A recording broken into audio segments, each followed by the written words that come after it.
आप लोग को दिखाऊंगी जरूर।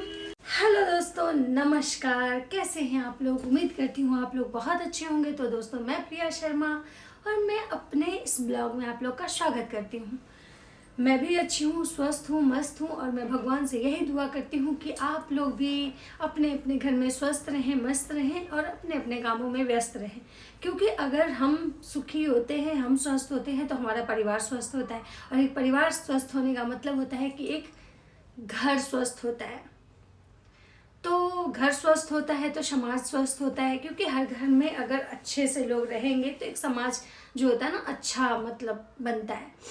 तो खैर, भगवान से बस यही प्रार्थना है और अपने वीडियो को मैं आगे ले चलूँगी। उससे पहले मैं आप लोगों से रिक्वेस्ट करना चाहती हूँ कि आप लोग अगर मेरे चैनल पर नए हैं तो प्लीज़ प्लीज़ प्लीज़ मेरे चैनल को सब्सक्राइब कर दीजिए, लाइक कीजिए, कमेंट कीजिए और मुझे बहुत सारा प्यार दीजिए। तो आज मैं जिस टॉपिक पे बात करने आई हूँ वो टॉपिक मैं आप लोगों के सामने रखूँगी और मैंने अभी कुछ ऐसे मंगवाए हैं, ठीक है, जो इसका रैपर देख के आपको समझ में आ गया होगा कि किस वेबसाइट से है और इसमें क्या है, ये भी मैं आप लोगों को दिखाऊंगी। लेकिन उससे पहले कुछ ऐसी बातें हैं जो मैं आप लोगों के साथ शेयर करना चाहती हूँ। तो अगर आप लोग की अनुमति हो तो मैं आप लोगों के साथ वो बातें शेयर करती हूँ। तो आप लोग मुझे सपोर्ट कीजिए, ठीक है, क्योंकि हर कोई को एक आदमी या एक लोग जो होते हैं ना, हर किसी की सपोर्ट से ही हर कोई आगे जाता है। तो चलिए इसको बाद में अनबॉक्सिंग करते हैं, क्योंकि टॉपिक बहुत इम्पॉर्टेंट है। तो पहले उस पर बातें कर लेते हैं। दोस्तों, बात ऐसी है कि मेरा जो टॉपिक है वो टॉपिक ये है कि भाई, चाहे जिसको आप जितना भी गालियां दे लो, जिसको आप जितना भी धमकी दे लो, जिसको आप जितना भी नीचा दिखा लो, ठीक है, लेकिन अगर आप ऐसे रिएक्ट करेंगे या आपके चीज़ें जो होंगी ना उसके बारे में लोग बात करेंगे ही करेंगे। क्योंकि लोग बातें करते हैं, वो सिर्फ आपके साथ नहीं है, ये सारी दुनिया का नियम है कि लोग बात करते हैं, ठीक है। ऐसा नहीं, क्योंकि आप अगर उस टाइप से गंदगी फैलाएंगे, अगर आप अपने जुबान पे कंट्रोल नहीं रखेंगे ना, तो आप बोलेंगे तो आपको 10 सुनना पड़ेगा। ये दुनिया का नियम है। क्योंकि यहाँ अगर आप एक कहते हैं ना तो आपको सुनना भी पड़ेगा। तो अगर आप कह रहे हैं तो कहने के लिए अगर आप पेशेंस रखे हो तो आपको सुनना भी पड़ेगा। लेकिन आप लोग क्या है, अपनी बातें तो कह दे रहे हैं और जब लोग कह रहे हैं तो आप रिएक्ट कर रहे हैं। जैसे आपको पूरा अधिकार है कि भाई आते हैं, कुछ भी बोलते हैं, कुछ भी बोल के चले जाते हैं, तो सेम उसी तरह से हर किसी को अपना अधिकार मतलब ये है। और अभी फ़िलहाल आज के वीडियो में मैं जिनकी बातें करने आई हूँ वो बातें भी बहुत ज़्यादा इम्पॉर्टेंट है, ठीक है। तो वो बातें किसकी हैं मैं आप लोग से शेयर करना चाहूँगी। तो आप अभी देख रहे होंगे कि सोशल साइट पे मतलब पूरा एक नेशनल मुद्दा बना हुआ है। सिर्फ सोशल साइट पे नहीं, पूरा नेशनल मुद्दा, जितने भी मीडिया, ये सिर्फ एक यूट्यूब का मुद्दा नहीं है, ये सिर्फ यूट्यूब का नहीं है, ठीक है, ये जो है ना एक नेशनल मुद्दा बना हुआ है। और नेशनल मुद्दा क्या है भाई, उस नेशनल मुद्दे का मतलब जो कहानी है वो क्या है। क्योंकि आपको भी पता है कि जो भी चीज़ें होती हैं, कहानी कुछ भी अगर बनता है ना तो वो दो लोगों से, एक परिवार से ही बनता है। एक आदमी अकेला कोई कहानी नहीं करता है। और आज मैं बात कर रही हूँ जिनका नाम है अतुल सुभाष, जिनके बारे में आप लोग हर जगह न्यूज़ में देखे होंगे, मीडिया में उनकी चर्चा है, इवन नेशनल मतलब बोल सकते हैं, एक नेशनल टॉपिक है। क्यों भाई? तो अतुल सुभाष ने खुदकुशी की और खुदकुशी से पहले उन्होंने एक नोट लिखा, ठीक है। मैं वो नोट इसलिए अपने वीडियो में मतलब कोशिश करूँगी कि लगाऊँ, क्योंकि मेरे पास क्या है ना कि ऑथेंटिक उसका वो नहीं है, तो मैं इसलिए वो नोट लगाऊँ या नहीं लगाऊंगी ये तो एक अलग मैटर है, ठीक है। अगर मेरे पास अवेलेबल होगा तो मैं बिल्कुल लगाऊंगी। अदरवाइज जो उनकी स्टोरी है, जिस टाइप से उन्होंने मतलब कि किया, ठीक है, एक तो कि स्वर्गीय अतुल सुभाष जी के को मैं मतलब नमन करती हूँ, क्योंकि वो मर गए, ठीक है। और मरने के बाद क्या होता है ना कि इंसान भगवान के पास जाता है और कितना भी कोई मतलब वो सबसे बड़ा बन जाता है। तो मरने वाले को साधन मतलब कि नमन, उनके बारे में ओम शांति बोलती हूँ। ओम शांति, परमात्मा उनकी आत्मा को शांति दें। लेकिन अतुल सुभाष जी ने जो नोट लिखा, मैं वहाँ पे मैं ये नहीं कह रही हूँ कि उनको टॉर्चर किया जा रहा था तो उनको नहीं लिखना चाहिए था, उनको अपनी बातें नहीं रखनी चाहिए थी, जिसमें उन्होंने 5 लोगों का नाम लिया है, ठीक है। वो 5 लोग, एक उनकी वाइफ हैं, फिर वो जो मतलब जज हैं उनका नाम, क्योंकि उनका जो केस था ना वो कोर्ट में चल रहा था। तो आपको ही पता है कि हस्बैंड वाइफ का जो केस होता है ना वो कोर्ट में जाता है, जिसमें बहुत सारे मतलब क्या होता है कि एलिगेशन लगाए जाते हैं, हस्बैंड की तरफ से भी वाइफ की तरफ से भी। ऐसा नहीं है कि सिर्फ वाइफ लगाती है, हस्बैंड नहीं लगाते हैं। और ये गवर्नमेंट का नियम है कि भाई मतलब अगर आप दोनों का केस चल रहा है तो गवर्नमेंट जो होती है ना वो वाइफ को एलिमनी देती ही देती है, ठीक है। जिसकी जितनी मतलब रहती है वो देती ही देती है। और एक बात ये भी है कि अगर कोई भी रिश्ता टूटता है तो एक किसी की गलती से नहीं टूटती है, दोनों कहीं ना कहीं मतलब कि जिम्मेवार होते हैं उस चीज़ के लिए। और एक चीज़ और है, किसी की गलती होती है और किसी की गलती बनाई जाती है, दोनों चीज़ें होती है। मान लीजिए सामने वाला बंदा अच्छा है और मैं गलत हूँ, तो मैं लेकिन जब कोर्ट में जाऊँगी तो ऐसा नहीं है कि वो सामने वाला अपना पक्ष रखेगा और मैं चुपचाप चली आऊँगी, नहीं। वहाँ पे क्या होता है कि एक गलत होता है और एक को गलती बनाई जाती है, क्योंकि जो भी आपको पता है कि केस फाइल होता है उसमें बहुत सारे ऐसे एलिगेशन होते हैं ना जो इंसान क्रिएट करता है। चीज़ें क्या होती हैं नहीं होती हैं वो भगवान जानते हैं, सच तो कोई अपने मुंह से एकदम से नहीं बोलेगा, ठीक है। ऐसा नहीं है कि अतुल सुभाष जी मरते रहें, जो नोट लिखे उसमें हर बात सच ही होगा, हाँ। और ऐसा भी नहीं है कि वो जो नोट लिखे उसमें सारी बातें झूठी होंगी, ये भी नहीं होगा। लेकिन एक तो कि उनको ऐसा नहीं करना चाहिए था, ये नहीं मैं बोल रही हूँ कि नोट नहीं लिखना चाहिए था, मैं ये कह रही हूँ कि उनको सुसाइड कमिट नहीं करना चाहिए था। रीज़न क्या है कि जब इतना दिनों से उनका डाइवोर्स का जो केस चल रहा था, ठीक है, तो उनकी वाइफ जब सुसाइड कमिट नहीं की तो उनको मरने की क्या ज़रूरत थी। भगवान का दिया हुआ जीवन है, इंसान बहुत चाहता है आपको, बहुत तोड़ेगा, बहुत परेशान करेगा, वो हद तक कोशिश करता है। जब इंसान इंसान से पीछा छुड़ाना चाहता है ना तो आपको इतना ज़्यादा टॉर्चर करेगा ना कि आप चाहेगा वो कि आप मर जाइए, आपके लिए इतने सारे प्रॉब्लम क्रिएट करेगा कि आप सुसाइड कर लीजिए, बहुत परेशान करेगा, हर तरह से आपको तोड़ा जाएगा, सामाजिक तौर पे, फाइनेंशियल तौर पे, मेंटली तौर पे, पारिवारिक तौर पे, बहुत तरह से आपको तोड़ा जाएगा। आपकी कमियों को समाज के सामने रखने की धमकी दी जाएगी, आपको बोला जाएगा कि अगर तुम मेरे अगेंस्ट कुछ भी की तो हम तुम्हारे परिवार को ऐसे कर देंगे, मेरे पास पैसा है, या तुम अगर मेरे खिलाफ अगर कुछ बोली तो हम तुम्हारा जो भी है मतलब जो भी चीज़ें कमियां तुम्हारी, क्योंकि देखिए हस्बैंड वाइफ एक दूसरे के बीच में कोई भी ऐसा मतलब क्या होता है सेक्रेसी नहीं होता है, हर मतलब ट्रांसपेरेंसी वाली जो बातें होती है ना, कोई भी चीज़ होता है ना एक विश्वास होता है, जिसकी वजह से आप अपने सारे बातें हस्बैंड को बताते हैं और हस्बैंड सारा बात वाइफ को बताता है। लेकिन जब रिश्ता टूटता है ना तो वही जो आप सारा बात अपने हस्बैंड को बताएं या आप अपनी वाइफ को बताएं, उसी चीज़ों का लोग मिसयूज करता है और उसी को ढाल बना के केस में अपना पक्ष रखता है, ताकि वो सोचता है कि कुछ भी कर लो यार, कुछ भी कर लो, कितना भी मतलब गिरा हुआ एलिगेशन लगा दो, लेकिन केस जीतना है। क्योंकि वहाँ फिर लड़ाई, वहाँ पे फिर रिश्ता रह नहीं जाता है। वहाँ पे क्या होता है, दो दुश्मन होते हैं। कोर्ट में जब इंसान जाता है ना तो वहाँ पे कोई किसी से रिश्ते में लड़ाई नहीं करता है। तो चाहे कोई भी तरह का केस हो, जब कोर्ट में पहुंच जाता है ना तो जज के सामने लोग, वकील के सामने यही करता है कि सामने वाले को गिराने की भरपूर कोशिश करता है, उसके कैरेक्टर पे वार करता है, उसके फैमिली पे वार करता है, उसके जो भी मतलब उसको कमजोरी पता होता है उस चीज़ पे वार करता है, कि बस उसको तो सिर्फ केस जीतने से मतलब होता है, इससे ज़्यादा उसको कुछ मतलब नहीं होता है। तो मैं यहाँ पे वही चीज़ बस कहना चाहूँगी कि अतुल सुभाष जी ने जो अपना मतलब कि सुसाइड कमिट किया, उनको नहीं करना चाहिए था, ठीक है। क्योंकि भाई देखिए दुनिया हमें हराने के लिए हर जगह बैठी हुई है, लेकिन हमको लड़ना है। जब सामने वाला लड़ सकता है तो हमको भी लड़ना है। हाँ, जहाँ तक ठीक है एलिमनी की बात है, ये बात है, वो बात है, तो कोर्ट में केस चल रहा था, ठीक है। जज जो भी थे वो ऐसा तो थे नहीं कि हाँ भाई जज मतलब एक ही पक्ष का बात सुनते होंगे। और अगर वहां से आपको सेटिस्फैक्शन नहीं मिल रहा था तो आपको अपना केस कहीं और ले जाना चाहिए था, लेकिन सुसाइड नहीं करना चाहिए था, ऐसा मेरा मानना है। क्योंकि भगवान का दिया हुआ जीवन मनुष्य को दोबारा नहीं मिलता है, बहुत मेहनत से, बहुत मतलब क्या बोले, बहुत मेहनत से नहीं, बहुत पुण्य से भगवान मनुष्य के घर में इंसान को जीवन देते हैं। तो दुख और सुख हर कोई झेल रहा है, लेकिन नहीं मरना चाहिए था।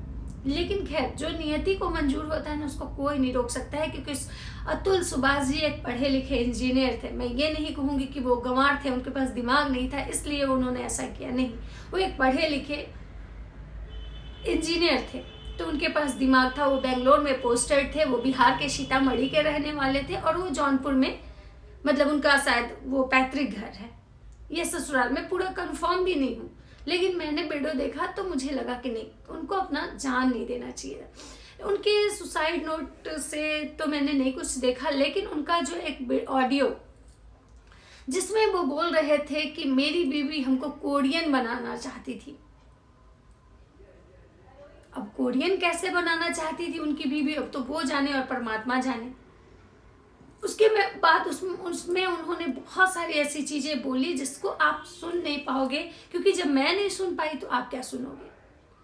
उन्होंने बोला मेरी बीवी बहुत गंदे तरीके से रहती थी, नहाती नहीं थी, जिसकी वजह से मैं उसके साथ, मतलब क्या बोलूं, मुझे कहने में भी खराब लग रहा है, लेकिन उनका ऑडियो मतलब इस टाइप का है।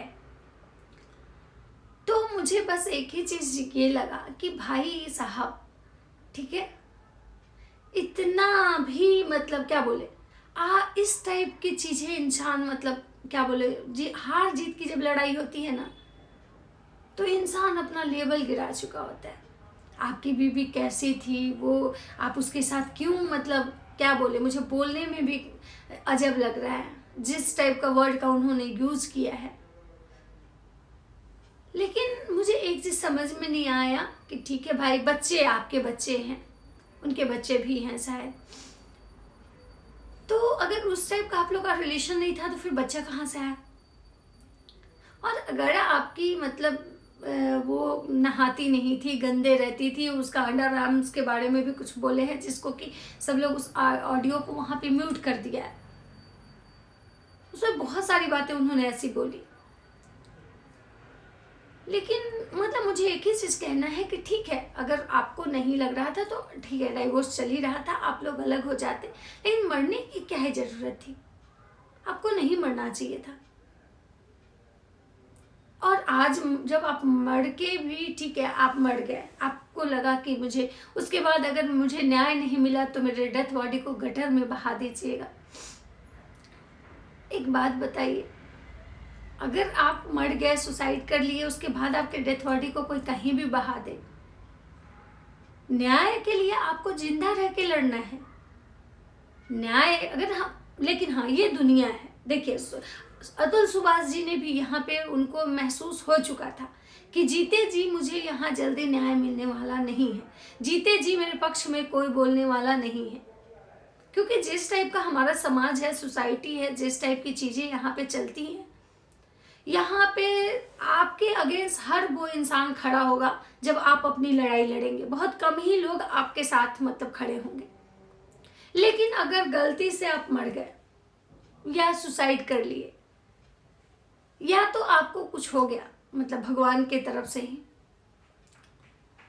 तो आपके बारे में बोलने वाले, आपको सराहने वाले, आपके बारे में सिंपैथी दिखाने वाले, कैंडल जलाने वाले और आपकी आवाज बनने वाले ना, बहुत लोग खड़े हो जाएंगे। वही सेम चीज अतुल सुभाष जी के साथ हुआ। आज अगर अतुल सुभाष जी की बीवी सुसाइड कर लेती, जैसा कि उनके चाचा का स्टेटमेंट आया था कि अतुल सुभाष जी 1 रुपये मतलब नहीं देते थे खर्चा अपनी बीवी को, और अगर मतलब उनकी बीवी सुसाइड कर लेती तो शायद आज ये मीडिया, सोशल साइट, न्यूज, सरकार सब ना मतलब उनकी वाइफ के लिए खड़ा हो जाता। मतलब हम किस टाइप के समाज में रहते हैं ना, कभी सोचिएगा इस बारे में सब लोग, कि भाई जब तक हम जिंदा हैं हमारा साथ कोई नहीं देता है। जब हमको कुछ हो जाता है, कोई लड़की अगर ससुराल में सुसाइड कर लेती है तो देखिए पूरा समाज ना उसके सास ससुर के अगेंस्ट खड़ा हो जाता है, बोलता है कि हाँ ये लोग ऐसे टॉर्चर करता था, ऐसे करता था, बेचारी ऐसी थी, वैसी थी, ऐसे मर गई, वैसे मर गई, मार दिया, ये हुआ वो हुआ। लेकिन अगर वो लड़की जिंदा है और जिंदा रह के अगर वो अपने हस्बैंड से अगर अलग सेपरेट रहना चाह रही है, क्योंकि उसको पता है कि ये लोग मुझे टॉर्चर करते हैं, वो सेपरेट, लेकिन उस लड़की को समाज जीने नहीं देता, उस औरत को समाज जीने नहीं देता है, क्योंकि भाई उस औरत के लिए हमारे समाज में इज्जत खत्म हो जाती है। और अगर वही मर जाए, देखिए उसके लिए भड़ भड़ के लोग इज्जत लेके आते हैं। तो गांव देहात में कहावत है कि जिंदा में कदर नहीं और मरने के बाद इतना तूल फजूल मचाया जाता है, ये कर दो वो कर दो। जब कोई मरता है ना तो दान जो होता है ना, दान आप सुने होंगे कि बहुत सारे मतलब विधि व्यवहार जो 15 दिनों तक जो होते हैं ना, 12 दिनों तक, बढ़ी तक, उसमें बहुत सारे चीज़ों का दान किया जाता है कि भाई ये चीज़ उनको मरने के बाद मिलेगा। भाई जब जिंदा में उनको आप नहीं दिए तो मरने के बाद क्या मिलेगा, कोई देखने जा रहा है? तो आज अतुल सुभाष जी मर के बहुत सिंपैथी गेन कर लिए। जब तक अतुल सुभाष जी जिंदा थे, अपना केस लड़ रहे थे, उनको शायद कहीं से कुछ उस टाइप की पॉजिटिव रिस्पांस नहीं मिली, तभी तो उनको इतना बड़ा कदम उठाना पड़ा।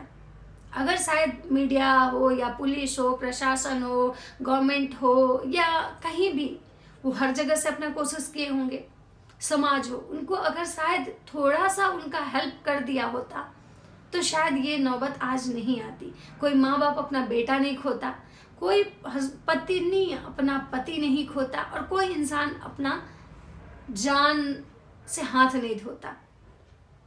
तो बस मैं यही चीज़, मुझे मतलब बहुत सारे केस में मैंने ऐसा देखा है, अगर लड़की का रेप होता है, बलात्कार होता है, तो लोग कैंडल लेकर रोड पे खड़े हो जाते हैं, बेटी बचाओ बेटी पढ़ाओ। लेकिन अगर कोई लड़की परेशान है, उसको मतलब फैमिली या फिर कुछ इस टाइप का उसको झेलना पड़ रहा है, लेकिन वो अगर किसी से मदद मांगने जाए ना, तो वही इंसान उसका शोषण करता है। लेकिन अगर वो मर जाती है तो भाई देखिए उसके लिए कैंडल मार्च निकाले जाते हैं।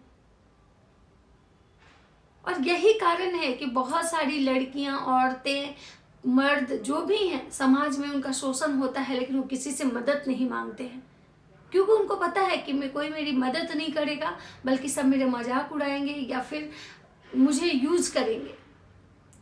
यही कारण है कि कोई मदद नहीं मांगता है, सब अपनी अपनी चीजों को लेकर अंदर अंदर घुटते रहते हैं।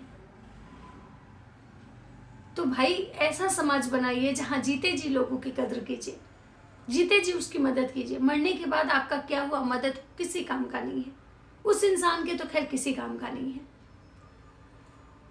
तो ऐसा मतलब मत कीजिए। नहीं तो अतुल सुभाष जी आज मरे, कल कोई जेंट्स मरता है तो उसके लिए आप झंडा लेके खड़े हो जा रहे हैं, कभी कोई औरत मरती है उसके लिए, मतलब मरने के बाद ही न्याय क्यों? मरने के बाद अगर आप न्याय देंगे तो उस न्याय का हम क्या करेंगे? मेरे जीते जी मुझे न्याय मिलेगा तो हो सकता है कि मेरा जो जीवन है मैं आगे कंटिन्यू कर पाऊँ, मैं देखूं कि दुनिया कितनी हसीन है, और भगवान जो ये मेरा जो दिए ना जीवन, इसका सुख भोग सकूं। लेकिन मरने के बाद अगर मुझे न्याय ही मिल जाएगा तो क्या करूंगी मैं उस न्याय का? मेरा परिवार क्या करेगा? कहीं से उसको बेटा मिल जाएगा, कहीं से उसका खोया हुआ परिवार मिल जाएगा? नहीं ना। तो जीते जी लोगों को न्याय दीजिए। और मेरा वीडियो अब बहुत ज़्यादा लंबा हो जाएगा, इसलिए मैंने एक बॉक्स जो था मैंने आप लोगों के साथ वो शेयर नहीं किया, क्योंकि वीडियो बहुत लंबा हो जाएगा और एक टॉपिक ऐसा है ना कि इसमें मुझे वो वीडियो शेयर करने का मन ही नहीं हो रहा है। तो मैं इसके लिए दूसरा वीडियो बनाऊंगी। और आप लोगों से यही रिक्वेस्ट है कि भाई आपके इर्द गिर्द समाज में अगर आपको कोई लग रहा है कि कोई परेशान है तो उसकी मदद करने की कोशिश कीजिए, उसकी चीज़ों को, उसके बातों को समझिए, कम से कम उसके लिए एक समाज से ही एक रास्ता निकालिए, ताकि उसको कोर्ट कचहरी में 6 साल 7 साल 10 साल नहीं बिताना पड़े, इतना पिस जाए कि लास्ट में मतलब एक सामाजिक तौर पे उसके लिए रास्ता निकालिए, हिम्मत बनिए, सपोर्ट कीजिए, ताकि कोई को अगला किसी को इस टाइप का कोई कदम नहीं उठाना पड़े। क्योंकि मरने के बाद कुछ भी आप कर लीजिए, कोई फ़ायदा नहीं है। तो चलिए, मेरा वीडियो आप लोग को अगर अच्छा लगे तो मेरे चैनल को सब्सक्राइब कर दीजिएगा, लाइक कीजिएगा और कमेंट कीजिएगा, और बस मुझे भी सपोर्ट कीजिएगा, क्योंकि मैं भी बहुत परेशान हूँ। तो इसलिए किसी की परेशानी जब होती है तो मुझसे देखी नहीं जाती है, और मैं वीडियो में आ जाती हूँ, मतलब कि जो भी होता है टॉपिक उसके बारे में बात करने। तो चलिए कोई नहीं, मिलते हैं सबसे। राधे राधे।